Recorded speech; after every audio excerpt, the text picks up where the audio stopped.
অনেক লড়াই করার পরে আজকে ফাইনালি আমি রান্নাটা করতে পেরেছি। মানে যে কি বলবো, এই রান্না করতে গিয়ে আমার যে আজকে কি অবস্থা হয়েছিল। সকালবেলা উঠে দেখছি গ্যাস নেই, তারপরে আমি সেই ভোর 4টে থেকে রান্না করব করে ভেবে ভেবে তারপরে দেখছি 2 ঘন্টা কারেন্ট নেই। মানে কি বলবো, পরিস্থিতি এমন হয়েছিল, লাস্টে সন্তু বলছিল যে থাক আজকে আর করতেই হবে না। তো যাই হোক, আগে থেকে যেহেতু মশলা টশলাগুলো করে রেখেছিলাম তো করতেই হবে। এবারে আমি অনেক কষ্ট করে দেখছি 6টার সময়, অনেক কষ্ট করে দেখছি কি যে মানে কারেন্ট এসছে। তারপরে আমি রান্না করতে গেছি, তো ফাইনালি রান্না করেছি। প্রথমে লুচি আর আলুর দম করার কথা ছিল, তো ভাবলাম যে শুধু লুচি আলুর দম কেউ খেতে পারে, আমরা নিজেরাই তো পছন্দ করি না লুচি। তারপরে ফাইনালি পোলাওটাও করেছি। আর পোলাওটা নিয়ে খুব টেনশানে ছিলাম, কারণ ইন্ডাকশানের আমার বড় বাসন নেই।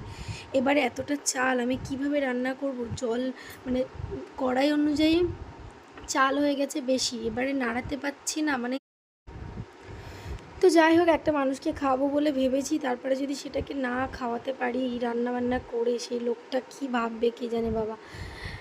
তো যাই হোক, ঠাকুরের অনেক কৃপা ছিল, তাই রান্নাটা করে সেই মানুষটার জন্য পাঠাতে পেরেছি। আর সবার রিভিউ নেওয়া হয়ে গেছে। আর আজকে যেহেতু আমার ড্রয়িং ক্লাস ছিল, তাই আমি স্যারের জন্য একটু নিয়ে গেছিলাম। আর স্যার সত্যি কথা বলতে খুব বলেছে যে ভালো হয়েছে। আর যখন আমি রান্নাবান্না করে কাউকে খাওয়াই আর তারা যখন এত ভালো ভালো কমপ্লিমেন্ট দেয়, তখন যে আমার কী ভালো লাগে। এবার পালা হচ্ছে যার জন্য রান্না